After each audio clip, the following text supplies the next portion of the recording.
I'm fresh off San Diego and Comic-Con. Yeah. That was a fun little trip. Did you walk around? You know what? I got in pretty late Friday night, just in time for my gig. And it's funny. The night started off really kind of interesting because I was getting blown up at like 10:45 about where you at, and I was supposed to be on 11 to close, what I was told. But then everybody's like, nah, start time is 10:30. And it's like, you kind of take the fault, but it wasn't really your fault. And so at that point, you just got to do a good enough job and have them forget about it. So, Yeah. It was dope. I didn't see anything crazy costume-wise other than the cocktail waitresses were in theme. But outside of that, didn't see nothing crazy. When I left, though, that was a different story. On Monday? No, when I left the club, I was at Sidebar on Friday night. Okay. When I was done and you walk outside to the streets and yeah. everybody's trying to get a slice of pizza or do whatever and the makeup's running and like people are, you don't know if they're like in character, like hunched over or not, but they're just drunk and you got the crumble cam, you know what I mean? Everybody kind of falling apart. Jeez. So it was interesting to say the least to see like, Superman, just like wobbling around. Like, brother, why don't you fly home? So it's like being on Hollywood Boulevard.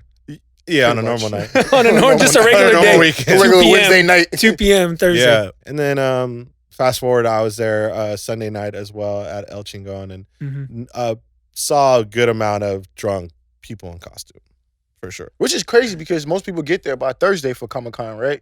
Yeah. So you would think by Sunday I they want to burnt out. say it started like Wednesday, Thursday, and everybody stuck around. Shout out to DJ A, man. He was out there. He's like super into the. I mean, I'm sure he'll be fine if I say this, but he's like a super geek into like all the characters and the comic books. Was he in costume? Was he in costume? That's a good question. I gotta double check on that. But I'm sure he has something that like was like low key. It's still cool, but like it like has some sort of significance to it. Yeah. But he had even told me, he kind of bragged about having like a all access pass, and I was like, that's cool, bro. Like major move. Yeah, he was there for a while, and I think he did Sunday at Sidebar. So dope. Comic-Con was cool, man. Can't complain. San Diego's fun. San Diego. By the way, this is episode 5. Welcome to the MikiDz Show. I am DJ Dainjazone. Oh my This is to my left, MikiWAR, and to my right, DJ Rell. Yes, sir. Yeah. And so before we really get into it, we had a lot of good feedback. A lot of guys reposting. We appreciate the reposts. Yep. We need that. We need that. Spread the good word. The views look great. The numbers look great. So, before we get into it, please. We don't even know. Whatever I've seen on YouTube. Yeah. Well, YouTube hits are pretty good. They're pretty good. Good. They're definitely good for starting off. So, yeah, if you guys like what's going on, please feel free to share, repost, we need those. Tag us. We'll show you love back. We need those IG stories, bro. And I think we need our IG stories to be popping. That's where all the engagement is. Exactly. Did you guys get any smoke? No? No, nothing. But you know what? We haven't. Give it a week. Let's see what happens. We'll give it a week. Yeah. All right. We're still waiting for some smoke. Yeah. Yeah. Smoke, feedback, whatever you want to call it. We appreciate it. We welcome everything. Don't be mean. We want smoke. That's just going to be a tagline from now on. I need that. So I think we got another juicy topic here because everyone wants a residency. Everyone wants to secure the bag. Basically, our topic is if you have an opportunity to switch from one spot to the other, one spot giving you the proper hospitality, taking care of you, and the other one basically giving you more money. Yeah. Throwing way more money at you than the previous spot. Do you jump ship and go over there, or do you stick with where you're comfortable, where you feel like your family, where you feel like you're at home, or go to a spot where you don't really know the people that well, but the money's shining. The money's bright and it's loud. What do you think, Mike? As we were talking about it in the group chat and internally, I feel like just for the sake of our listeners who aren't DJs also, I think this is also kind of like a crossroads between keeping your kind of 9 to 5 or having a boss versus kind of taking that leap of faith into having your own business or the thing that you've been thinking about for years and not sure if you want to do it, right? It's exactly. Like 2 different aspects. But to stick to the topic for the DJs, I think it comes down to the loyalty, right? Normally whoever you're with first is the one that's been around for, I would say, longer than the new, right? Unless you've had a working relationship, there's definitely some factors that have to be there. But I would think, if you have to put a value to your, I wouldn't even say the loyalty side. Maybe that's a bad way of explaining it, but there's got to be a value of money that is equal to the risk. Sure. Right? Like if I leave this new, let's just call it not booking agencies, but event group, if you will. And if I'm leaving them for a new venue, but this venue is branding my name bigger and they're making it all about me and they're giving my own party, but the money doesn't match up with this new venue. But they got bigger artists or they got bigger names. Like maybe I'm just going to be a small fish in this new big pond versus being the big fish in the small pond. Does the financial difference and the contract or longevity balance those things out? I think it's a decision you'd have to make there, but I would probably go with the person that's like really backing me for my brand, because once you get lost in the sauce, kind of coming back and claiming your quote unquote like territory or like what you were able to do, I think that's a little tougher versus there's always going to be somebody with a bigger bag. But money doesn't get you as far as the look sometimes. So I would agree with that's you. my perspective. I would agree with you 100%. I think if we're talking based off of having to choose, you choose the hospitality or choose the money. I think the hospitality is the longevity road. You know what I'm saying? Just like we were talking about a couple of episodes ago when we were talking about networking, building those relationships, you know what I'm saying? Building those relationships with people who are giving you that hospitality as opposed to, like you said, I'm trying to secure this bag. You know what I mean? And I'm like, okay, money's here today, gone tomorrow, all the time. So, you know what I'm saying? Like you said, someone can introduce an opportunity, you're going to get a bigger bag tomorrow. And you're like, well, fuck that place. And you just signed up with that place. You know what I'm saying? So I think the hospitality is what is going to be the move long term than anything. So it's kind of like, I want to go, I'd rather do that spot. You know what I'm saying? So, You know what? There's probably a reason why when Omnia, and don't quote me on this, I'm just what I think may or may not have happened. But there's probably a reason why when Omnia and Hakkasan opened up, why guys like Diplo, names like Diplo, and just guys like that, why they didn't jump ship from Excess, Marquee, etc. to the newer venues. And then there's reasons why guys like Calvin Harris did jump ship and go to that spot, and I feel like, I don't know, but I feel like someone like Diplo may have said, you know what, I'm good here, I'm comfortable. And I would like to think Omnia threw a big bag at Diplo, especially at that time when they opened, Diplo was still on top. So I imagine they threw a big bag and Diplo was probably thinking, you know what, I'm good here, like I'm comfortable. I know guys like Khaled and maybe even Mustard to some degree, they're not interested in leaving the Tao Group properties in Vegas because they got their first break there. They were put on there first. There's some brand loyalty. There's some brand loyalty. So you're comfortable, and at the end of the day, you see the flashing lights and everything that looks good on the other side of the road, but you really don't know what you're getting into. It looks good, but you don't know. You can ask people, but everyone has their own different situation. I was involved in a situation where we were a part of a group, and they put us on first, and they took care of us. Hospitality, our relationships, we became family to them, and so we stuck with them. And then the opportunity came to go with another group, the direct competitor. And we were like, fuck, man. It's a tough decision. And they were offering more, obviously. Money was much bigger. At that time. And that other group was also ranked number one. Their club was ranked number one in the world. Okay? So just to add that to the situation. So it was, as you can imagine, it was a tough decision. You're going to break some hearts or, whatever. So we went with the other group. We went with the other club. And And we felt off the bat, they gave us good bookings. And then as time went, it was like pretty soon, we started getting the slots that weren't the best slots. End of the day, you can say, yeah, but you're doing that club. Like, okay, but just still, there's better slots. There, yeah. You know, there's still there's a best slot, the second, different days, you know, different slots. So we started noticing that. We picked up on that, and then we starting to feel like we're looking around the city and we're noticing there's no promo of us. There's promo of this DJ, that DJ, but not us. Now we're starting to question, like, what's going on?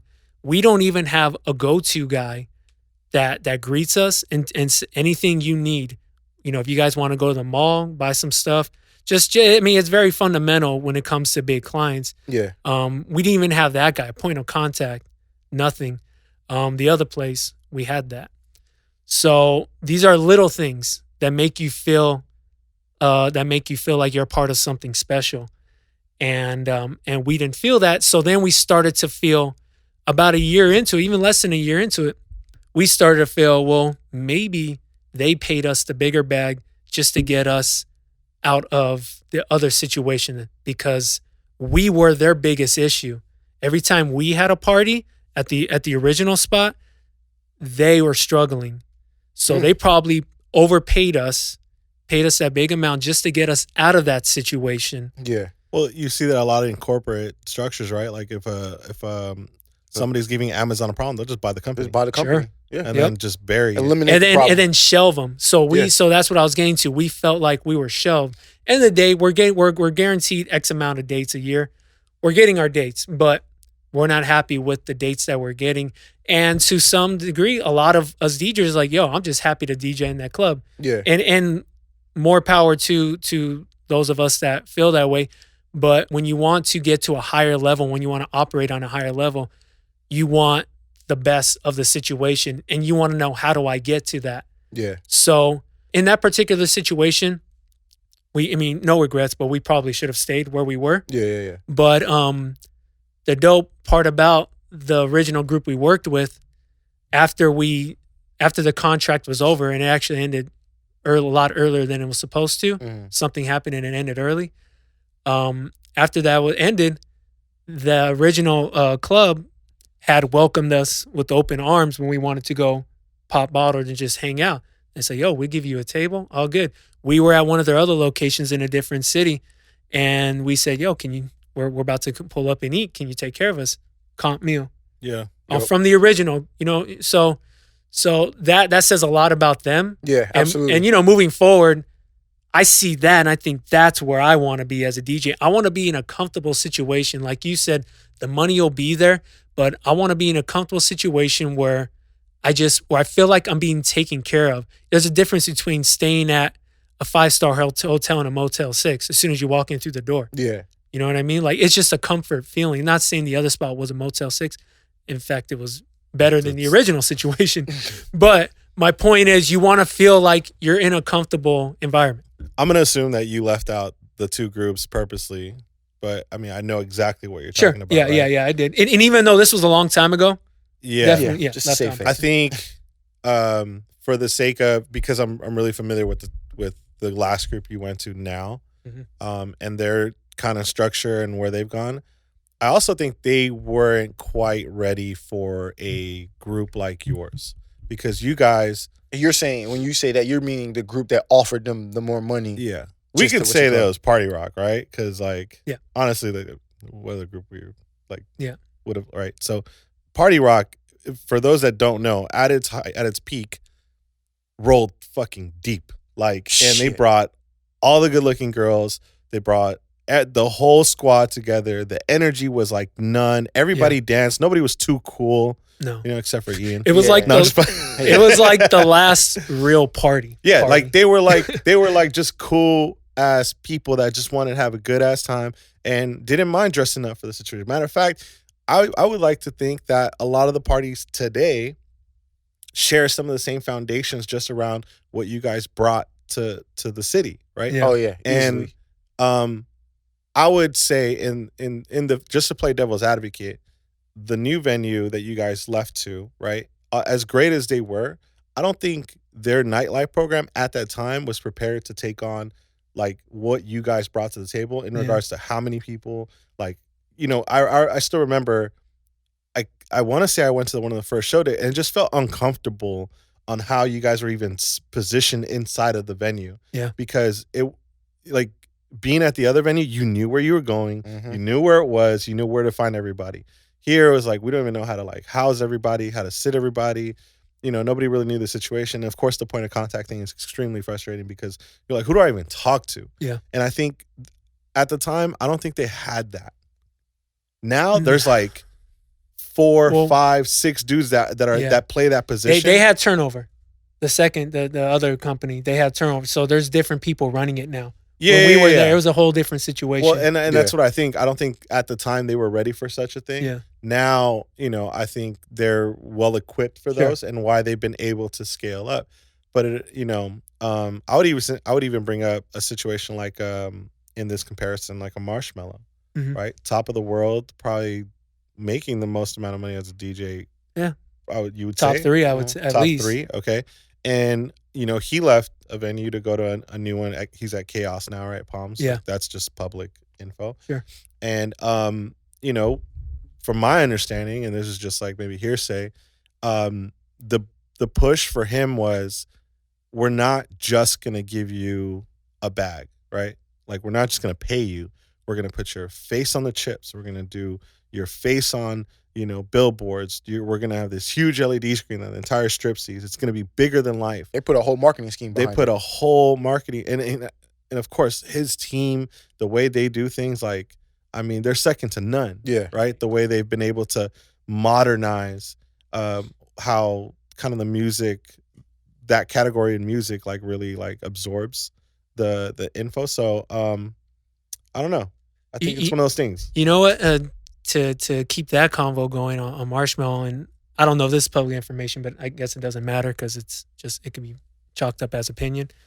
But I found out that, so I saw Southside was on a billboard for Chaos, the producer Southside, and I'm like, interesting. You would never think someone like that, a producer / DJ. If I saw Lex Luger on the side of the Palms, I'd be like, wow, that's different for what they're trying to do over there. So I took note of it. All right. So I'm talking to my friend about it, and Marshmello comes up and he says, yeah, Marshmello's working with more rappers now because his manager is managing Southside now. So then I said, oh, so there's a swap going on. Yeah. So Marshmello, with all these rappers that he's working with now, he's getting these rappers, which is, I guess, is something he would have had an issue getting before. Maybe it's a lot cheaper to do it this way. Because at the end of the day, if I'm just gonna throw out an example. If I'm Tyga and Marshmello hits me up to do a track, and I know that's coming from a big label, I'm like, cool, 30 racks for the verse. Easy. But if I have this connection, the verse is half that, or if nothing, if anything, it's nothing. So in return, Southside will give him the rappers, and the manager of Marshmello will get him slots at Chaos or wherever he can, angle it and make that a part of the Marshmello deal. So, I mean, that's off topic, but it's kind of like a hats off to that thinking process. And hypothetical, right? Yeah. I think, but it's normal because that's what AM used to do. Yeah, that's normal in this business. He would secure the venues and then highly recommend the people that he knew or trusted. Yeah, or he had in his camp or whatever. Versus this is a situation where leveraging, slots or positions at a essentially a property, in return for other work. But I think that's more, and I'm not. It probably is public information. I don't know. I hadn't heard about Southside going to Shalizi Group, which is now the management group, right? And because I know they also have Roddy Rich's camp, I think, signed on with them as well. And I can see that. I think that's just more like that power play, the relationship, right, is there to secure, the venue and the property essentially. Because Palms is, I don't really look at it as just chaos. Like Palms did a whole revamp in the entire property. It looks really nice. And it's dope. They put some great money. I've stayed there a couple times. The steakhouse there is freaking amazing, you know. But I think it just comes down to, you know, the manager or Mo is doing what he needs to do to secure, you know, space for his artists and his group, and it only makes, you know, their company stronger. So I don't know. Yeah, well, getting back to your whole the whole party rock thing, and the example, or not the example, but what you brought up, at that time, that club, the original club that we worked with, was new. Yeah. So we can say that it was a whole party rock movement, and it was all because of us. But a lot of it, a good amount of it, had to do with this club as well, because it's just one of those situations where all the stars align. New club, party rock, LMFAO's booming, and it's just like you can't think of a better situation. Yeah. And it's probably, it may or may not happen again. It's just one of those types of things.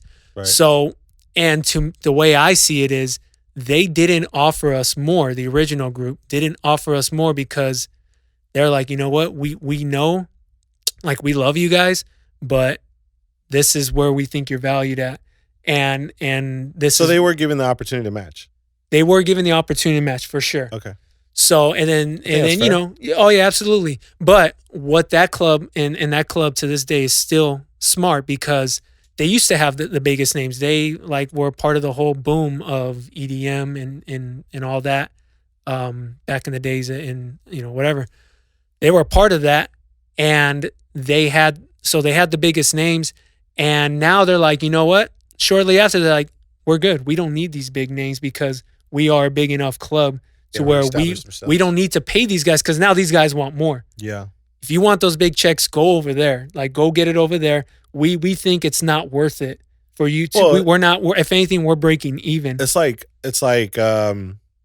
having your veteran basketball player on your team looking to renew his contract, and you kind of know he's aging. Yeah. He's had a couple injuries. Exactly. Yeah. And with all due respect to the Party Rock brand, it was kind of towards the end of like trying to figure out what's next. Yeah. And, you know, you're like, am I really about to pay X amount of money Chris Paul the big bag? Yeah. Right. And you're like, That's I don't even know if he still got it in him. Exactly. You know what I mean?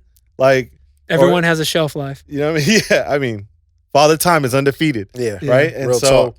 and it's one of those things like, you know, where if there wasn't anything clear cut that showed that the next phase of Party Rock was coming, or there was a new hit to like hold on to, then, you know, you can understand why they would feel that way. But also as good and loyal of a friendship and genuine friendship, right, versus just business, the genuine friendship is shown when it's like, look, it's all good. Go get your money. Yeah. You know They're what I mean? a business. They understand you guys are a business. So if another podcast offered you guys more money and it was like a substantial amount, I'd be like, look, bro. Loyal to the soil. Nah, all fuck good. that. Loyal These podcasts to the day I die. As long as everybody's genuine, bro, and the relationships are right, they don't mind where you go, what you do. Yeah. I think you just got to make the right decisions for yourself. It's one of those things, like, again, I don't know, loyalty takes you further than absolutely. Any That's why I got amount of tatted on bread. me. Yeah. There you go. So now if he's unloyal, he has to, you know, look at his arm and be like, damn, I fucked this up. Nah, man. You know, I got to go get this tattoo and fix and say unloyal. Fuck that shit. Yo, that's what I'm saying. I'm going to ask. I was going to ask you guys. Have you guys recently experienced any or been in any situation or scenario where you've turned down a bag to stay loyal to a situation that you are either already in or about to, you know, explore or something like that, because and someone offered you like, yo, the grass looks a little greener on this side, but you may not know the logistics of everything on that end, and you looking at the cover of the book, but you're not reading the book. Like, the book is trash, but the cover looks good. Yeah. You know what I'm saying? Like, have you guys experienced anything recently, like in the last, couple months, the last year or something like that? I mean, we're still here. Yeah, touche, my nigga. We haven't Touche. jumped shit. We Touche. haven't jumped to the other. I'm just saying, we've been with DJcity for 10 years. 10 years. maybe a little longer, because the Probably a MikiDz little Show started 2009. I think DJcity moved from its original Yeah. location around 2005, I'm not 2006. gonna say the original location. I mean, that's why it's the original location. But we moved, and I remember helping carry I crates in remember this I was motherfucker. there too. Yeah, you were there too. I was like helping you. Not to motherfuckers discredit carry- you. Yeah, you know what I'm saying. Um, Joe wasn't there. no, I was He in came around college. later. Yeah, I was in Oh, college. you were in college. That's right. Yeah. That's But I right. was the first to take the classes. good excuse. Yeah, you were. Yeah, over there getting your education like an idiot. Getting a degree that don't mean shit. That you ain't 2019. using. Yeah, you ain't You're using using for that shit. shit. Hey, but when I graduated, I became a substitute teacher. Yeah, and you you needed a did. degree for that. Yeah. And that generated funds to get all my DJ equipment. I So feel it came. you, The degree man. came in handy. You used Hey, it you for- know what kind yeah, of substitute teacher Joe was. Yeah. Okay. I and never been today's- hit on. We got a shit more video. than- We got a video. We Today. got a video. You got a video of me subbing? No, that's your teaching plan. We got a video today, ladies and gentlemen. All right, kids. Hey, shout On out to all the today's TV. substitute teachers going through the struggle. Hey, what movie would you keep running back? I just wanna know. Gladiator. Oh, He knew it off top. He knew it off top. He was like, Gladiator was the one. Why? Yo, 'Cause Gladiator but it was like wasn't 3 up to hours me long. though. No, see, here's the thing though. Here's the thing. Let me clear up some airways for you motherfuckers that don't like teachers and subs. and Joe shit. ain't shit. oh, now we woke up. The espresso just hit. Yeah. So no, because the teacher leaves it behind the plan. So Yeah, they really yeah. don't. I mean, you have it in your back pocket in case just in case you got to show them something. But they leave you what they want you to do. And so usually it was like Gladiator or Transformers or what was that movie with Denzel Washington, like his breakout movie about I think it was about the Civil War. Morgan Freeman was in it. It was like some sort of war. It was like Denzel's breakout, like I don't know, 88 or some shit. Anyways, that movie, Freedom. I think it was called Freedom. Is that right? Okay. We need Anyways, somebody to fact check that. that movie was big. I remember subs showing us that movie when I was in high school. Oh shit. So, but Damn, that nigga, was you like a old as good fuck. that was a good go-to. Was it in color? See, here's the Did thing. the TV have an antenna on it? Let me clear up something else. All right. We're gonna spar. This is the thing. This is Rell. Rell, what, you just turned 30? 33. 33, even Damn, better. you old. I'm 36, Rell's 33. When it is convenient for him, Rell wants to say, damn, Joe, you old as fuck. You are old. But when it comes to like old dudes talking about like old shit that we all like enjoy and reminisce on, Rell's like, yeah, I remember those days. No, you can't have it both ways. You old. Just because I'm saying you I'm old. 3 years older than But you. I'm not saying I'm not old. That's how you're taking it. I'm not saying, J.M. Joe, you old as So fuck. say, damn, we old. But I'm talking about you. We old, We Rell. talking about you and your situation and what you got going on, what you're Okay. saying. I feel like there were certain things that happened between those 3 years that like you experienced, but like Rell wasn't like What old I'm enough to saying is, experience. what I'm saying is, in certain age and certain decades, 3 years is a big difference.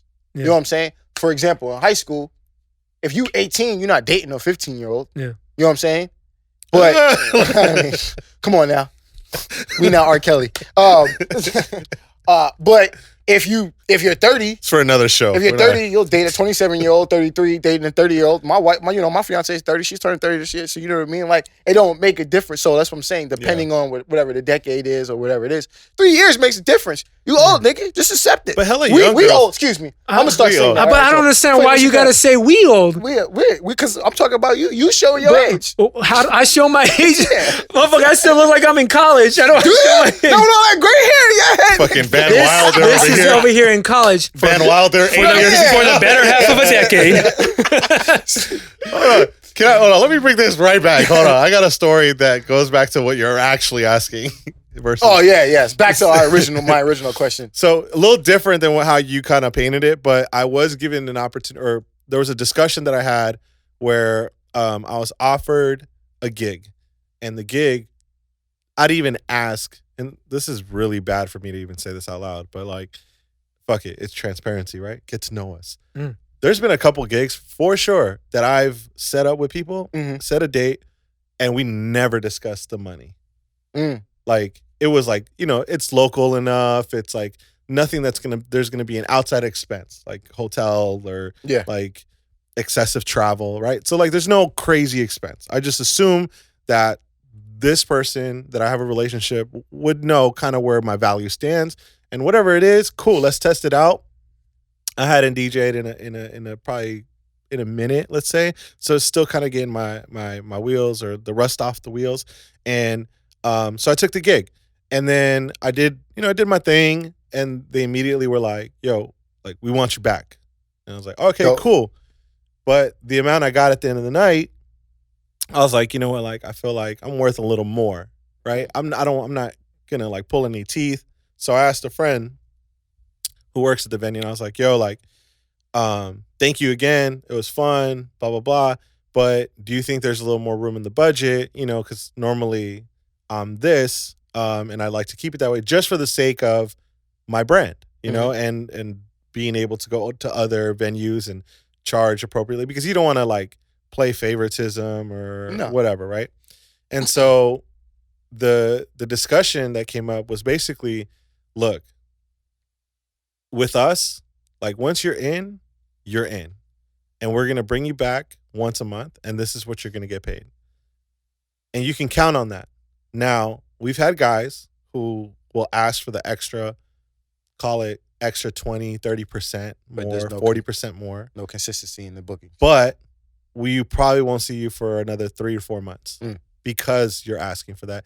And you still got to be killing it more than the other dudes that we bring in monthly. Yeah. So, and bringing money to the table. So, exactly. Right. That's key. And so by giving up that 20%, piece on top that I could have fought for, instead, now I'm getting paid every month no matter what. Yeah. Right? And it's not taxed. So if it's cash, it's really worth another, 20, 35%, depending on what bracket you're in. Yeah. And so at the end of the day, I would go towards that loyalty, because it's one of those things where like I like that room. I like the venue. Hospitality's always been great. Yeah. Even when I go and I'm not DJing, I'm taken care of. Anybody I send is taken care of. It's that respect and that relationship that's there. Absolutely. That is worth way more than that 20% that I would be asking for. Exactly. You know what I mean? I feel like, and you have, in that situation, you have more incentive to like want to bring money to the table. You know what I'm saying? Yeah. Like you want to invite your people out. You want to invite your bottle poppers out and want to do that, as opposed to someone that's being like, yo, here's what you charge, but we're not giving you anything else like that. People are just kind of like, you walk in the door and you be like, hey, what's going on? What's up? And then, keep it moving. All right, cool. I know my purpose of being at this spot is just to come here, DJ for 2 hours, and get the fuck up out of here. Yeah. As opposed to the spot that like he said, he broke it down to you, Yeah. Consistent work. We love you. You'll get the hospitality. Even if you show up on a night that you ain't DJing, we got you. We'll take care of you, whatever the scenario is. So, yeah. So I think, like you guys are saying, like I think that the hospitality always is going to outweigh the bag. And because if you approach it that way, when they do have somebody cancel or some shit changes, like they'll hit you first. Yeah, easily. Because you're easy to work with Mm-hmm. versus like kind of being like, nah, it's got to be this amount. Like, bro, I've seen people walk away from deals. I deal with people on a daily in regards to just buying and selling shoes or product and stuff like that. Bro, I would have people who they're like, they're case in point at over fucking $20. Oh, I drove an hour. I said, well, you're about to lose another $20 driving that way without this gas. Like, it's going to cost you another $20 to go to LA to get another offer anywhere else. Mm-hmm. Like, sometimes people don't understand the concept of money and time. You don't understand the logistics of everything. Energy. Well, here's a question that DJs have had before listening to this, and will have if we don't answer it. How long do you do that deal with this company before you ask for more? I think it just comes down to what you're bringing to the table. Are you bringing more to the table that requires more pay? Exactly. I have this thing in my head internally, and this could land however it wants. And if my staff watches this or listens to this, they some of them might feel some type of way. They're gonna start asking you for raises. You better watch out. You don't deserve a raise for doing your fucking job. Exactly. Right. Like, sorry, as a DJ, you don't deserve a raise for doing your fucking job. You do your job. You're getting paid to do your job. Yeah. You want more? Do more. Yeah. Right? So in the case of a DJ, what can you do that's more? Well, you could bring more people. Yeah. You could bring clients to spend money. Mhm. You can add, like, are you marketing? Are you branding? Are you doing everything? Are you making sure there's a photographer or a videographer? Are you investing in that? Exactly. Then I think at that point it's like, oh, you're asking for money, but I see you spending the money to get the money. Yeah. That makes sense. But if you think that if you just show up, plug in your laptop, play the records, do your thing, go home for a year, you don't inherit a raise. Yeah. Like, no, not at all. I think there is a very, very, very small handful of DJs that get a cut of the clients they bring. And I think those guys are very smart because they know they figured out their worth, and they're also working with people that see the value in them. You can't just do that with anybody because you'll get cut off. Yeah. Like the group you're talking about. If you DJ'd once and you said, all right, that was fun, but this is how it has to be, they'll be like, okay, thanks anyways, we're good. Yeah. We're still getting money. Well, everybody has to understand their position and their leverage, right? So, sure. Shout out to my boy Chris, who owns a company called The Leverage. He had a screenshot today. Somebody asked him for advice. They said, yo, I don't want to misquote this, so I want to pull it up because it's fucking funny, but it's true as fuck. Okay, take your time. We can chop it up. Yeah, and I think it's really important for people to understand that, like, if you want to get ahead in life, and this isn't, look, again, we're not a motivational podcast. I'm not fucking Gary Vee, but I think we're all business owners in our own way. This is common sense in a way, in a sense. I mean, at this point, at this age, I think it should be common sense. And that if you want to do anything above and beyond in your life, you got to step out of your fucking comfort zone and just shoot your shot. Exactly. And the only way you're going to learn what to do is to miss. Like, and just keep missing until you get it right, until you start making a shot. Anyway, somebody asked him, like, I want to know how do you use leverage, because I feel like I have leverage right now at my company that I'm in, but I don't know how to use my leverage. He asked this to my friend. My friend Chris said, threaten to quit.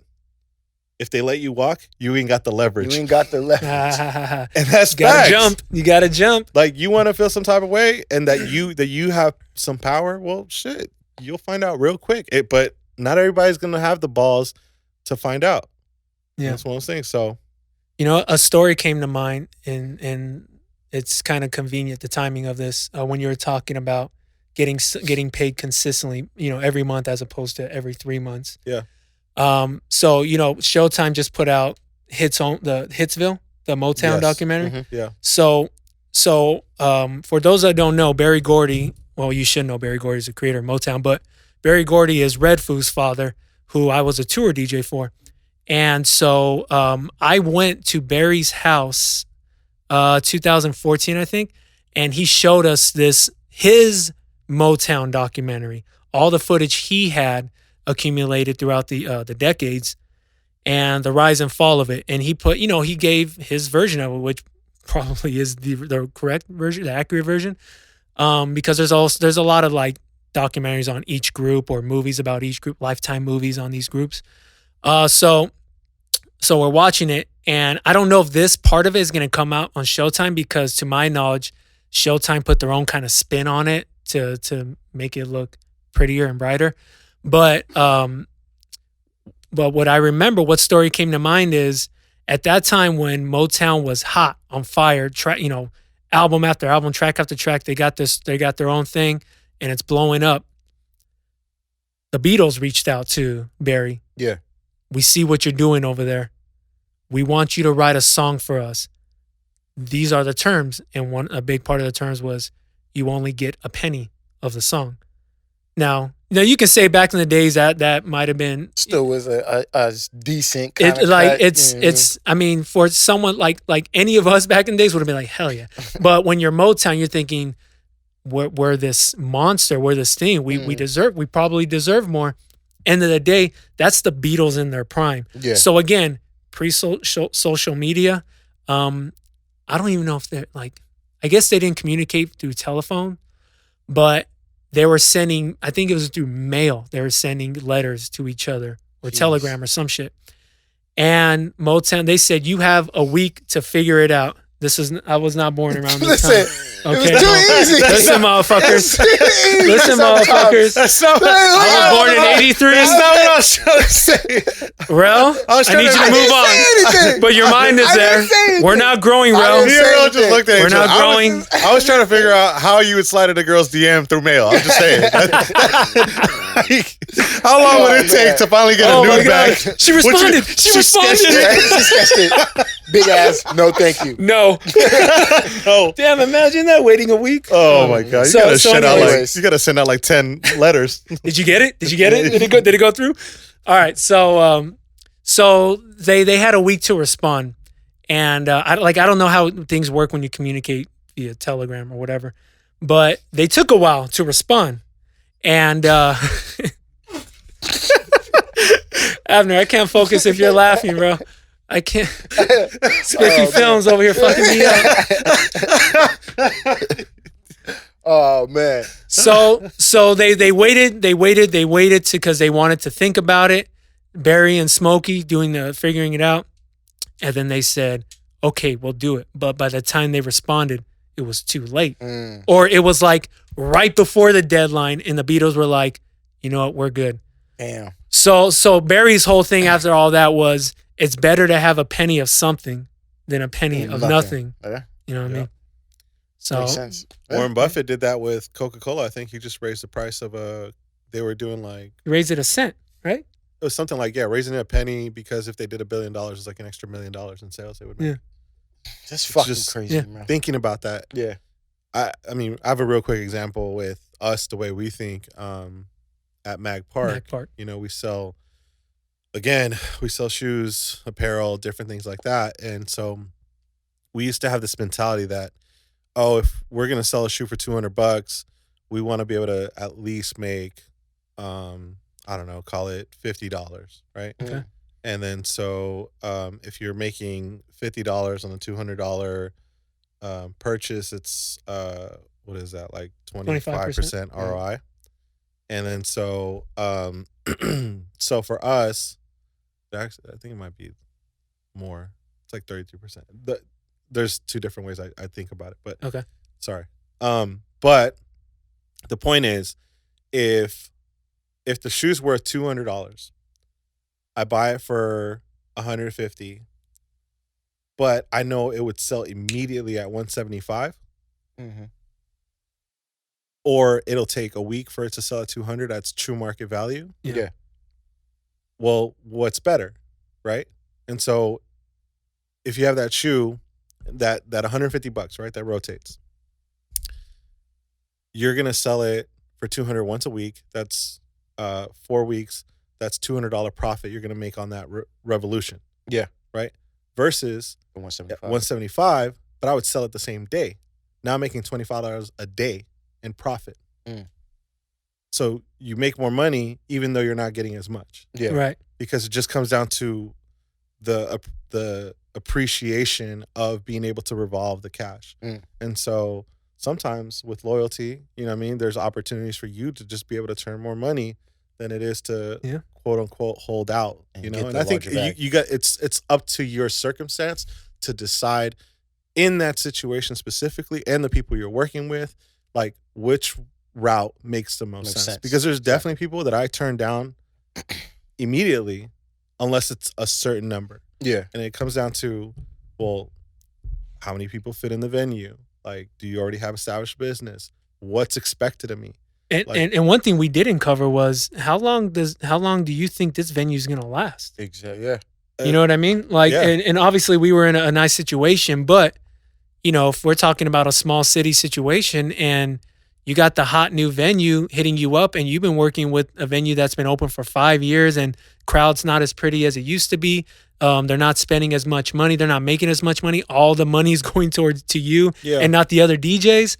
You know, you got to think like, how long can they are they inspired to flip this and make it a more profitable situation? Or are we going to have this slow and steady decline?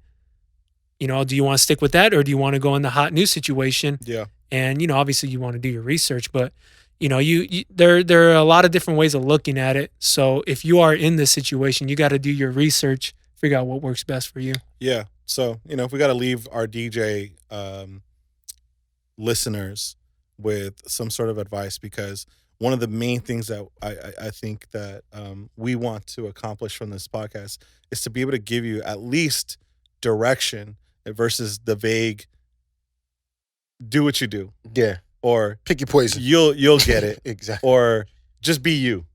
Do you. Do you. That doesn't help nobody. Let's help each other out and say, do your research. Yeah.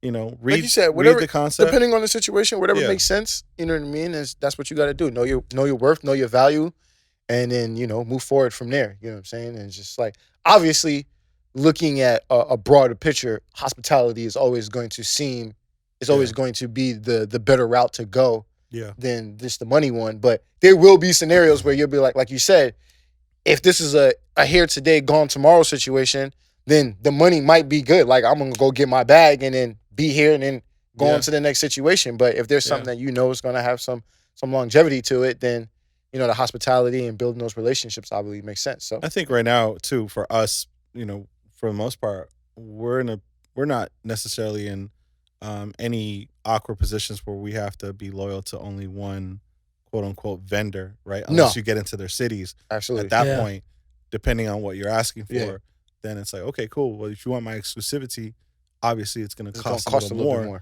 because it makes financial sense for me to go to other venues in your area. Mm-hmm. But if you want me for you, hey, we can do that. We can do it, but it's going to cost you. It's just a simple conversation. Mm-hmm. In my case, I've done events where it's just me, just MikiWAR.